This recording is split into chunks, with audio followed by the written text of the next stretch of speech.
చేశారు. డెఫినెట్ గా interesting subject, అదే. ఇంట్రెస్టింగ్ సబ్జెక్టే ఉండుంటుంది. లేకపోతే వాళ్ళు ఓకే చేసుకోరు. సో మైండ్ సెట్ అయితే ఓపెన్ గా ఉంది వాళ్ళకి. సో దే విల్ డెఫినెట్లీ చూస్ చేసుకోవడం బాగుంటుంది. అండ్ నేను ఎక్కడ పోనిస్తాను, నేను కూడా ఎక్కడో చోట వింటాను కదా, అదే. నాకు వచ్చి చెప్తారు కదా వాళ్ళు, ఇండస్ట్రీలో ఉన్న వాళ్ళు ఎవరైనా ఉంటే, సార్ మీ అబ్బాయి కథ చెప్తామంటే పాయింట్ చెప్పడం బాగుంది అనుకోండి, నేను ముందుకు పంపిస్తాను కదా. అవును. నేను ఎలాగో ఉన్నాను, వెనక ఒక షీల్డ్, అదే రక్షణ. అంతే అంతే. అవసరమైనప్పుడు, అవసరం లేనప్పుడు అన్నిటికీ మనం ముందుకెళ్ళి చేయాల్సిన అవసరం లేదు. మళ్ళీ డిస్టర్బ్ చేయాల్సి ఉంటుంది. అది అనవసరమైన డిస్టర్బెన్స్ తప్ప మనం దూరి. సో మళ్ళీ ఒకసారి వెనకాల అంటే అదే మనం స్టూడెంట్ నెంబర్ 1 నుంచి మాట్లాడుకుంటే, మీరు తారక్ అంత close friends. So Janata garage దాకా దాదాపు చాలా సినిమాల్లో మీరు మంచి మంచి పాత్ర అది మన సినిమాల్లో చేశారు కదా.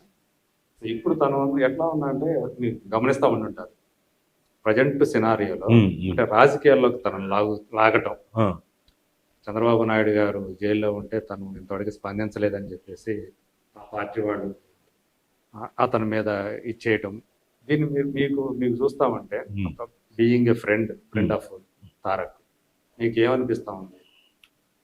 ఏమనిపించడం అంటే స్పందించాలా, తనకు అసలు ఆ ఇంట్రెస్ట్ ఉందా, పాలిటిక్స్ రావాలని ఇంట్రెస్ట్ ఉందా? సార్ ఇంట్రెస్ట్ ఉన్న రోజున అతనే చెప్తాడు, ఏది వెల్ అహెడ్ చెప్తాడు. గతంలో అంటే ఒక 9 ఏళ్ల క్రితం, అంటే లాస్ట్ టైం అంత ముందు తను ప్రచారం కూడా చేసాడు. కాబట్టి న్యాచురల్ గా తెలుగుదేశం పార్టీ అంటే ఇంక్లినేషన్ ఉండడం అవన్నీ అందరికి తెలిసిందే. ప్రచారం చేశాడు, చక్కగా మాట్లాడాడు, అందరూ ఉర్రూతలోగించాడు. అందరికి అసలు సమ్మోహనం అంటే కొన్ని లక్షల మంది ఉన్నా కానీ అలా అతని స్పీచ్ కి నెవరబోయి చూశారు. సో ఇవన్నీ ఇంట్రెస్ట్ డెఫినెట్ గా ఉండకుండా ఎలా ఉంటుంది, కానీ ఇప్పుడు ఉండకపోవచ్చు, ఇంకో 5 ఏళ్ల తర్వాత ఉండొచ్చు. ప్రజెంట్ తన ఫోకస్ అంతా కెరీర్ మీద. అంతే కదా, మరి ఎట్లా అండి, సినిమాలు చేయాలి కదా. కానీ దీన్ని ఎలా చూస్తారు? దీన్ని అతని మీద ఒక నెగటివిటీని బాగా ప్రచారం చేస్తున్నారు. నాకు దాని మీద పెద్ద ఐడియా లేదండి. అంటే అది అందరూ నిజంగా నెగిటివ్ గా ఫీల్ అవుతున్నారా, లేకపోతే ఒక సెట్ ఆఫ్ పీపుల్ కూర్చొని నెగిటివ్ కామెంట్స్ పెట్టిస్తున్నారా అన్నది నాకు కరెక్ట్ గా తెలియట్లేదు. సోషల్ మీడియా అదే అంటున్నా అది ఇంత జరుగుతున్నా, ఇంత నెగిటివ్ అతని మీద ప్రచారంలోకి వస్తున్నా కానీ స్పందించట్లేదే, తను ఇది కూడా మళ్ళీ చేస్తున్నారు. సో అతను ఏంటి, ఎందుకు కాముగా ఉంటున్నాడు అనేది ఒక ప్రశ్నలాగా తయారై, అది నాకు కరెక్ట్ గా డీటెయిల్స్ తెలియదు. మీరు ఆయనకి స్నేహితుడు కాబట్టి కరెక్ట్ అనుకుంటూ ఉంటారా తెలియదు. అంటే కరెక్ట్ కళ్యాణ్ రామ్ కూడా, వాళ్ళ అన్నయ్య కళ్యాణ్ రామ్ కూడా దాని మీద ఎంతో స్పందించాలి, వాళ్ళిద్దరు అన్నదమ్ములు ఇద్దరు కూడా. అందుకే చెప్తున్నాను, నాకు డీటెయిల్స్ కరెక్ట్ తెలియనప్పుడు ఏంటి అనేది స్పందించలేదు. అదే ఇప్పుడు ఒకవేళ నాకు తారక్ నుంచో కళ్యాణ్ రామ్ గారి నుంచో ఏమైనా మాటలు తెలిసి ఉంటే దాని మీద స్పందించవచ్చు. తెలియదు కాబట్టి నేను స్పందించడం కరెక్ట్ కాదు. నాకు తెలియదు, కలవలేదు అంతే. కలవకపోవడం వల్లే, కలిసి ఉంటే బహుశా ఎక్కడైనా మాటల్లో ఉండుంటే అది కూడా అప్పుడు కూడా చెప్తాడు, వద్దు మనం ఏం స్పందించొద్దు, లేదు స్పందించవచ్చు అనుకుంటే స్పందిస్తా. నాకు ఫ్రెండ్గా, యాజ్ అ ఫ్రెండ్గా చెప్తే yes it's from horse's mouth అనుకుంటారు కాబట్టి అవకాశం ఉంది. బట్ నాకు తెలియదు కాబట్టి స్పందించట్లేదు. అదే అయితే చాలా మంది ఏంటంటే స్పందించాల్సిన అవసరం ఉంది దీంట్లో అనేది, ఆయన ఉంటారుగా తను సపోర్ట్ చేసేవాళ్ళు, వాళ్ళ అభిమానులు కానివ్వండి, ఎన్టీఆర్ అభిమానులు కానివ్వండి. మొన్న బాలకృష్ణ గారు మాట్లాడేటప్పుడు కూడా ప్రెస్ మీట్లో అప్పుడు అడిగారు, రిపోర్టర్ అడిగితే జూనియర్ ఎన్టీఆర్ గారు ఇంతవరకు స్పందించుకోవడం అంటే ఐ డోంట్ కేర్ అన్నారు. ఇది తెలుసు కదా, నాకు నిజంగా తెలియదు. ఐ డోంట్ కేర్ అన్న బాలయ్య. సో దీని మీద కూడా అంత ఇది వైరల్ అయిపోయింది. ఓకే. సో ఏంటి అసలు అతని జూనియర్ ఎన్టీఆర్ స్టాండ్ అనేది చాలా మందికి ఒక పెద్ద క్వశ్చన్ మార్క్ లాగా అయింది. సార్ నేను అనుకోవడం, తారక్ స్పందించకపోవడానికి కారణాలు నేను అనుకోవడం చెప్తాను. ఇప్పుడు మీరు అడిగారు కాబట్టి ఎంతసేపు 4 ఏళ్ళు 3 ఏళ్ళు ఆగిపోయింది ఏది, లేకపోతే ఆ టైం పీరియడ్ లో 3-4 సినిమాలు చేయాల్సిన వ్యక్తి ఆ టైంలోనా? అంతేగా.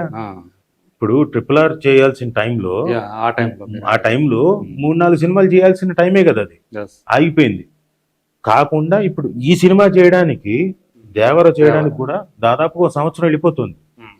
మ్యాగ్నానిమిటీ అద్భుతంగా, పెద్ద can big canvas big canvas magnanimity ఉంది. కూడా 2 parts అని చెప్పేసాడుగా డైరెక్టర్. తెలీదు, ఓపెన్ గా చెప్పారా? స్టేట్మెంట్ ఇచ్చాడు. ఓహో, నాకు అది తెలియదు. మొన్న 3 రోజుల క్రితమే తను వచ్చి తను ఒక వీడియో రిలీజ్ చేశాడు. ఓకే. ఇది అంటే మేము మామూలుగా అనుకున్నాం, ఒక సినిమా అనుకున్నాం, కానీ అది చూస్తా ఉంటే వెళ్తా ఉంటే ఇది అంటే ఒక సీన్ కానీ ఒక డైలాగ్ కానీ మనం దాన్ని తీసేయడానికి లేదనిపిస్తా ఉంది. అందుకని 2 పార్ట్లుగా దీన్ని చేయాలనుకుంటున్నాం ఆయనే వచ్చి కెమెరా వచ్చి చెప్పాడు. మరి చూడండి, రిలీజ్ చేశాడు. ఓకే.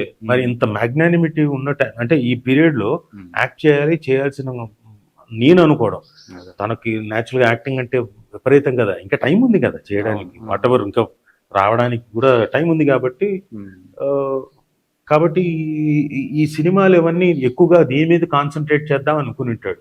అందుకని దేని మీద స్పందించకుండా ఉన్నాడేమో అనుకుంటున్నా. మేబీ అంటే అదే మనకి అతను చెప్పేదాకా వాళ్ళిద్దరు అన్నదమ్ములు ఎవరో ఒకరు చెప్పేదాకా మనకేం తెలియదు, లేకపోతే ఎవరితో పంచుకుంటేనో తెలుస్తుంది అంతే. సో ఇప్పటిదాకా అయితే అది గుంభరంగానే ఉంది కాబట్టి తెలియదు. ఇంకొకళ్ళు ఏంటంటే అవతల పక్షంలో ఆయన క్లోజ్ ఫ్రెండ్స్ వీళ్ళు ఉండరు కదా, నాని, కొడాలి నాని, వల్లభనేని వంశీ. సో అందువల్ల కూడా ఈయన ఎటు కాకుండా అలా ఉన్నాడు, వయోమిడిగా అట్లా మాట్లాడకుండా ఉన్నాడు అనేది కూడా, అంటే ఎందుకంటే కొడాలి నాని మాట్లాడు దీని మీద అని ఆయన స్టేట్మెంట్ ఇస్తున్నాడు ఒక పక్క నాని. ఓకే. ఇలాంటి రాజకీయం ఇప్పుడు జూనియర్ ఎన్టీఆర్ గారి చుట్టూ నడుస్తూ ఉంది. ఏమవుతుంది ఏంటి రేపొద్దున ఏంటి అనేది మరి చూడాలి మనం. సో మీకైతే రాజకీయాలు ఏమైనా ఇంట్రెస్ట్ ఉంటుందా? నాకా అంటే రైట్ టైం అనుకున్నప్పుడు వస్తాను, కావాల్సిన టైంలో సమ్వేర్ ఓకే మంచిది అనుకుంటే, ఇఫ్ నేను గనక టైం కేటాయించగలను, నేను నేర్చుకొని, అది కూడా మనకు తెలియకుండా ఆషామాషిగా రేపు పొద్దున్న రమ్మన్నారు వెళ్ళిపోయి పట్టుకొని వెళ్ళిపోవడం కాదు. ఆ పొలిటికల్ సైన్సెస్ అనేది నేర్చుకొని దాని మీద 1-2 సంవత్సరాలు దాని మీద అధ్యయనం చేసి ఆ తర్వాత నిజంగానే okay I'm fit for this అనుకుంటే అప్పుడు వెళ్తాను, లేకపోతే ఏ పార్టీ వైపున ఇంక్లినేషన్ అనేది ఉందా? అది ఇప్పుడు చెప్పలేం కదా. ఓకే, అది ఇప్పుడు చెప్పలేను. అప్పటికి ఏమవుతుందో ఏంటో తెలియాలనుకున్నప్పుడు అది ఎప్పుడో తెలియదు. ఇట్ ఆల్ డిపెండ్స్ అండి. ఎందుకంటే సినారియో రోజు రోజుకి ఇండియాలో మారిపోతుంది. ఆ పార్టీ ఈ పార్టీ ఇంకోటి తిట్టుకోవడాలు అన్నది బాగా పెరిగిపోయింది. రాజకీయాలు అంటే ఒకరికి కొమ్ము కాయాలి, ఒకరికి అది ఓకే, ఒకరి నుంచి వ్యతిరేకత ఎదుర్కోవాలి, కరెక్టే. కానీ తిట్టుకోవడాలు అన్నది లేదు కదా. ఇప్పుడు వేరే లెవెల్కి వెళ్ళిపోయింది, వేరే లాంగ్వేజ్ లెవెల్కి వెళ్ళిపోయింది. అంటే సో ఐ డోంట్ నో ఈ సినారియో అన్నాడు. ఇప్పుడు సరిగ్గా గుర్తు చేశారు. రోజా ఇష్యూ నడుస్తా ఉంది ప్రజెంట్. బండారు సత్యనారాయణ అన్నారని, సీడీలు ఏవో ఉండే తన దగ్గర, ఫిలింలు ఏవో బూత్ ఫిలింలు ఉన్నాయని, రోజాకి సపోర్ట్గా ఖుష్బు, రాధిక, తర్వాత కవిత గారు, ఇట్లాంటి వాళ్ళందరూ కూడా వచ్చి ఆమెకు సపోర్ట్గా, అంటే ఇక్కడ ఒక స్త్రీ అంటే ఇట్లా చులకనగా మాట్లాడతారా? రాధిక అయితే ఒక స్టెప్ ముందుకేసి, మీరు బయటకు వెళ్తే మీ ఇంట్లో ఏం జరుగుతుందో మీకు తెలుసా అని చెప్పేసి కూడా ఆమె మాట్లాడేసింది. రాధిక బండారు సత్యనారాయణ ఉద్దేశించి. తిట్టుకునే కల్చర్ తగ్గినప్పుడు రావచ్చు నేను, లేకపోతే ఇంట్లో కూర్చోవచ్చు. మీరేనారా? మీరు ఇది తెలుసు కదా, ఇదైతే తెలుసు. తిట్టడం వరకు, తిట్టుకోవడం వరకు. సినిమా వాళ్ళ గురించి ఇలాంటి ఒపీనియన్లు, ఇలాంటి మాటలు మాట్లాడే వాళ్ళ గురించి మీరేమంటారు? అంటే డెఫినెట్గా సార్ తప్పు సార్. ఒకటి, ఎందుకంటే సినిమా వాళ్ళు మీకు బోల్డ్ అంత ఎంటర్టైన్మెంట్ ఇస్తారు. మీకు మొత్తం అంతా మీరు పడిన కష్టానికి, అంటే రోజు కష్టపడతారు, ప్రతి వాళ్ళు కష్టపడతారు, మార్నింగ్ నుంచి ఈవినింగ్ దాకా. పాలిటిక్స్లో ఉన్న అతిగా ఇంకా ఎక్కువ కష్టపడతారు. వాళ్ళకి పర్సనల్ లైఫ్ అంటూ ఉండదు, వాళ్ళంతా ఇంకా పబ్లిక్ లైఫే. వాళ్ళకి ఎక్కడో చోట ఒక చోట సినిమా అన్నది రిలాక్సేషన్ ఇవ్వచ్చు. అలాంటి సినిమా వాళ్ళు అలాంటి వాళ్ళని పట్టుకొని కమెంట్ చేయడం భావ్యం కాదని నా ఉద్దేశం. ఎందుకంటే ఎప్పటి నుంచో ఎక్కడ చూసినా సినిమా వాళ్ళు అక్కడిక్కడ ప్రచారాలకు వెళ్ళిన వాళ్ళే తప్ప నష్టం కలిగించిన వాళ్ళు కాదు, ఎవరికి ఇబ్బంది కలిగించిన వాళ్ళు కాదు. సో ఎందుకని ఏ ఇష్యూ వచ్చినా కానీ అందులో కనుక సినిమా వాళ్ళు కనుకుంటే వాళ్ళ మీద ఈజీగా, అంటే పబ్లిక్ లైఫ్ లో ఉన్నది పొలిటీషియను, సినిమా, అంతే. These 2 people. సో అందుగురించి ఈజీగా సాఫ్ట్ టార్గెట్ అంటే సాఫ్ట్ టార్గెట్, ఈజీగా. మహా అంటే ఒక చిన్న రాయి స్పెక్ ఇలా విసిరితే చాలు మొత్తం అద్దం పగిలిపోతుంది సినిమా వాళ్ళ జీవితం. జనరల్ చేసి మాట్లాడేస్తుంటారు మొత్తం అందరికి. అదే అంటున్నా, అది తప్పంటున్నా. ఇప్పుడు అన్ని రంగాల్లో ప్రతి దాంట్లో మంచి చెడు రెండు ఉంటాయి ఖచ్చితంగా. ఏదైనా చెడు ఒకటి బయటపడిన ఇన్సిడెంట్ మొత్తం సినిమా మొత్తానికి తెలుగు చిత్రసీమ ఇదైపోతుంది అదైపోతుంది. లేటెస్ట్ గా నవదీప్ ఇష్యూ చూసుకున్నా గానీ అతనికి తెలుసు కదా, మనం మొన్న వీళ్ళు పోలీసులు వచ్చి మళ్ళీ పిలిచారు. లేటెస్ట్ గా ఈడీ వాళ్ళు నోటీస్ పంపించారు ఎన్ఫోర్స్మెంట్ డైరెక్టర్ ఈ రోజా. ఎస్, ఉంది ఓకే, తను సినిమా యాక్టర్, కానీ మొత్తాన్ని టాలీవుడ్ అది సహజంగా సంచలనం. అంటే మీరు మొత్తాన్ని అదే మీరు కూడా క్యూబ్ టీవీ వారు కూడా అలాగే ముందు హెడ్డింగ్స్ కూడా మీరు కూడా అలా పెడతారు కదా సార్.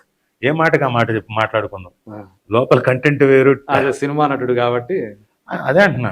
నిజమేనా అంటే ఇప్పుడు మన మొత్తం ఇక్కడ ఏంటంటే మనది ఒక చోట ఉన్న ప్రపంచం కదా, విస్తరించి మొత్తం అంతా ఉండేది కాదు. కాబట్టి అందరూ ఇక్కడి నుంచి మాట్లాడుకుంటూ ఉంటారు, అరే మనోడు అవును మన నవదీప్ని ఇట్లా అన్నారు. కాబట్టి మొత్తానికి ఆపాదించేస్తారు. అది కొంచెం మన మనసుకు బాధ కలిగిస్తుంది. డెఫినెట్ గా కొంచెం వాళ్ళందరూ కూడా చాలా మందికి బాధ అనిపిస్తుంది.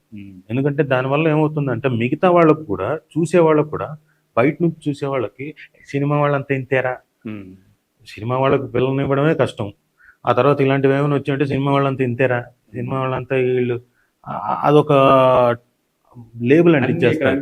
చెడు అంతా ఇక్కడే ఉన్నట్టుగా మీరు అంటే లేబుల్ అంటే అతికిచ్చేస్తుంటారు. ఖచ్చితంగా మొహం మీద అంటిచ్చేస్తారు, మూతికి అంటిచ్చేస్తారు, మీసాలు తీసేసి ఇంకా ఎట్టు కావాలంటే అటు మార్ఫ్ చేసి తలకాయలు తీసి ఇంకో తానికి పెట్టేస్తారు. We are very soft target. ఎన్ని రకాలుగా మార్ఫ్ చేస్తారు, వాయిస్లు మిమిక్ చేసి పెట్టేస్తారు. అసలు మనమే ఆశ్చర్యపోవాలి, మనం ఎప్పుడు మాట్లాడాము, ఏంటిది ఫోటో ఎప్పుడు దిగాం రా బాబు, ఇదే డౌట్ మనకే వస్తుంది. ఇదేంటి మనం ఏమైనా పొరపాటున ఆ రోజున. ఇప్పుడు మార్పింగ్లు ఇవన్నీ పోయినాయి. ఇప్పుడు ఆర్టిఫిషియల్ ఇంటెలిజెన్స్ వచ్చింది, ఏ మనుషుల్ని మార్చేస్తున్నారు. ఇప్పుడు తమన్నా కావాలా సాంగ్ స్టెప్లు వేస్తే సిమ్రాన్ వేసినట్టుగా ఆమె ప్లేస్ లో సిమ్రాన్ ఫేస్ పెట్టేశారు, అచ్చం సిమ్రాన్ చేసినట్టే ఉంది. సో ఇప్పుడు మనుషుల్ని మార్చేయటం అనేది చాలా చాలా ఈజీ. ఇంకో సంగతి చెప్పనా, ఇప్పుడు వైరల్ అవుతుంది ఒకటి, ప్రభాస్ అనుష్క చూశారు ఒళ్ళో భావం పెట్టుకొని చూశారు, ఆ ఫోటో చూశారు. ఇదంతా ఏ మహిమ, ఆర్టిఫిషియల్ ఇంటెలిజెన్స్ ఫీడ్ చేస్తారు అందులోకి, అలా అంతే. వేరే ఎవరితో ఉంటది, అది ఫేస్ మార్చేస్తారు అంతే. వాళ్ళు వీళ్ళే అంటే అతికించినట్టు కూడా ఉండదు, అదే న్యాచురల్ గా కనిపిస్తుంది మనకి. ఇంకా చూసే జనాలు ఏమనుకుంటారు, వాళ్ళకి అంతగా తెలియదు కదా, బాగా తెలిసిన వాళ్ళకి ఇది కాదులే అనుకుంటారు, ఏం కాదులే అని. చూసేవాళ్ళు ఏమనుకుంటారు, రే అంతే రోయ్ మనం అనుకున్నాం కదా ఆ రోజున, నేను చెప్పానా. వాళ్ళ ప్రాపకం పెరగడానికి ఏదైనా రూమర్ వచ్చింది అనుకోండి, ఒక ఆడామగా లేదు అసలు నిజానికి, కానీ ఉన్నట్టుగా ఇద్దరు పెట్టేసి వచ్చేస్తాయి. డెఫినెట్ గా అదే బాధగా ఉంది సార్. ఎన్ని రాబోతున్నాయి ఇప్పుడు మన దాకా అనేది. మన దాకా హైదరాబాద్ లో పాపరాజీలు రాలేదు, ముంబైలో ఇప్పుడు అక్కడ ఉంది, ఎయిర్పోర్ట్ దగ్గర ఉంది, అక్కడ లేదు. మన దగ్గర మన ఎయిర్పోర్ట్ దగ్గర ఉంది. ఓకే, ఓకే, కెమెరామెన్లు ఫోటోగ్రాఫర్లు ఉన్నారు అక్కడ. ఓకే, అక్కడి నుంచి వచ్చేస్తారు. అది ఎయిర్పోర్ట్ వరకు ఉంటే ప్రాబ్లం వరకే, అది ప్రాబ్లం లేదు. ఎందుకంటే మనకి ముంబైలో పాపరాజీలు మొత్తం కనపడితే మొత్తం తీసేస్తుంటారు. పాపం ప్రైవేట్ లైఫ్ అనేది ఉండదు ఇక్కడ. అంటే ప్రైవేట్ లైఫ్ వదిలేసేయండి, వాళ్ళ ఇంటి నుంచి బయటకు వెళ్ళి ఎక్కడికి వెళ్తున్నారు ఏంటి ఇవన్నీ కూడా మొత్తం మీరు అన్నట్టు ఆ పాపరాజు అనేది పనిచేస్తాను ఉంటుంది. అంటే అట్లా అయిపోయింది వాళ్ళకి, ఇంట్రెస్టింగ్ అనమాట. అది ఇంట్రెస్టింగ్ తప్పు కదా సార్, వాళ్ళ ఫ్యామిలీలు ఉంటాయి, ఆర్టిస్టులకు వాళ్ళకు ఉండదా ప్రైవసీ అనేది. బయటకు వచ్చారంటే ప్రైవసీ అనేది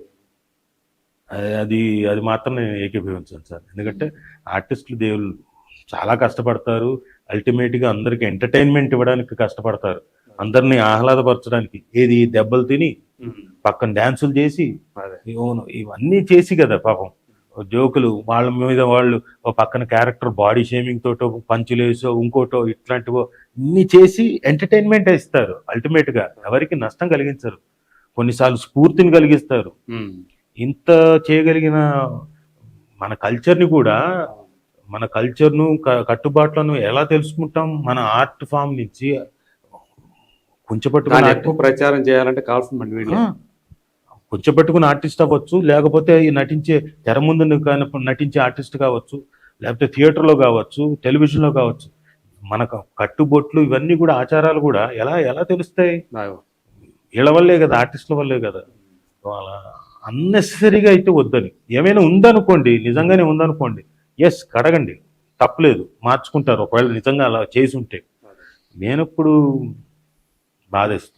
మా బిల్డింగ్ సంగతి ఏమైంది ఇంతవరకు? సార్ మా బిల్డింగ్ది రెండో ఏజిఎం జరిగినప్పుడు ఏమైందంటే, ఏజిఎం కండక్ట్ చేశారు, ఫస్ట్ ఏజిఎం. అప్పుడు ఏంటి నేనున్నా, అప్పుడు నేను మెంబరే కదా, మామూలుగా వెళ్ళి చూసా. అప్పుడు ఏమన్నారంటే, అక్కడ ఉన్న మన ప్రొడ్యూసర్స్ కౌన్సిల్, ఫిల్మ్ ఛాంబరు, మా ఇవన్నీ ఉన్నాయి కదా, ఆ మూడింటిని అంటే అక్కడ బిల్డింగ్ పడగొట్టేసి they want to build up big building. అంటే అక్కడనే ఇప్పుడు ఉన్నది 1-2 ఫ్లోర్సే కాకుండా ఆ స్పేస్ ని ఉపయోగించుకుంటూ పైకి ఎక్కువగా వర్టికల్ గా నంబర్ ఆఫ్ ప్లేసెస్ చేయడానికి. వాళ్ళు ఏం చెప్పారంటే, మీరేమైనా ఇంట్రెస్ట్ ఉంటే తీసుకోండి, ఇక్కడ ఒక ఫ్లోర్ మీకు, మిగతావన్నీ కూడా ఇక్కడే ఉంటాయిగా. థియేటర్ ఇక్కడే ఉంటుంది, ఛాంబర్ ఇక్కడే ఉంటుంది, ఫిల్మ్ ఛాంబర్, ప్రొడ్యూసర్స్ కౌన్సిల్ ఇక్కడే ఉంటుంది, ప్రొడ్యూసర్స్ ఇవన్నీ ఉంటాయి కదా, డిస్ట్రిబ్యూషన్ సెక్టర్ తాలూకు రూమ్స్ ఇక్కడే ఉంటాయి.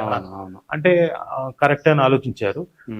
మిగతా వాళ్ళు ఇవేం చేశారంటే, ప్రెసిడెంట్ అందరి ముందు పెట్టాడు, ఇది మీరు ఇక్కడ తీసుకుందామంటే తీసుకుందాం, లేదు అంటే బయట నాకు ఓఆర్ఆర్ ఇక్కడ గచ్చిబౌలి దగ్గర తీసుకుందాం అంటే, అందరూ కలిసి నోనో ఇక్కడ పడగొట్టి కడదాం అంటున్నారు కదా, ఇక్కడే తీసుకుందాం. ఎందుకంటే చాలా మందికి సెంటర్ పాయింట్ అవుతుంది.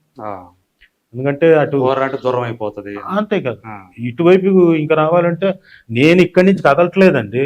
నా ఫ్రెండ్స్ చాలా మంది అటున్నారు, ఊరికే ఇది వరకు సాయంత్రం లేకపోతే ఎప్పుడో కలిసేవాడిని. No moment. నేనైతే ఇటు వచ్చానంటే షూటింగ్ అయిపోయిన తర్వాత ఇంట్లో కూర్చొని టీవీ చూడటమే. నో కలవడాలే లేవు, అయిపోయింది. సో న్యాచురల్గా వాళ్ళకు కూడా అందరికి ఏమనిపించింది అంటే, అక్కడైతే బాగుంటుంది అనిపించింది. ఎస్ ఓకే, దానికి అదైతే అందరికి అందుబాటులో ఉంటుంది, అంతే కదా, అందరు ఇక్కడే ఉంటారు కాబట్టి. సో అది ఎప్పటికి అవుతుంది, ఏదైనా ఉందా? అది కరెక్ట్ గా తెలియదు నాకు. ఎందుకంటే యాక్చువల్గా తన టర్మ్లోనే జరగాలి. యాక్చువల్ కూలగొట్టడం మొదలెట్టేయాలి. ఎప్పుడు ఫస్ట్ ఏజిఎం అయిపోగానే వాళ్ళు విత్ ఇన్ 2-3 months కూలగొట్టేయాలి. అందుకే ఆంధ్రా బ్యాంక్ కూడా షిఫ్ట్ చేశారు అక్కడికి. ఇది కింద ఉండేది ఆంధ్రా బ్యాంక్, అది రోడ్డు మీదకి అవతల వైపు షిఫ్ట్ చేశారు కదా అప్పుడు. అది కారణం అదే, దానివల్లే. మరి ఏమో ఇంకా కొంచెం లేట్ అయింది. ఎప్పుడు అన్నది కౌన్సిల్ వాళ్ళు తీసుకుంటే దాన్ని బట్టి. అంటే మళ్ళీ నెక్స్ట్ ఎలక్షన్స్ వచ్చే లోపల ఇది జరుగుతుందా లేదా అనేది కూలగొట్టడం ఒక రూపం ఫస్ట్ కూలగొడితే తర్వాత రూపం సంగతి. ముందు they have to dismantle, then they have to. అది ఆ డెసిషన్ కూడా ఇంకా తీసుకోలేదు, అది కౌన్సిల్ వాళ్ళు తీసుకోవాలి, ప్రొడ్యూసర్ కౌన్సిల్ వాళ్ళు. మనం కాదుగా, మనం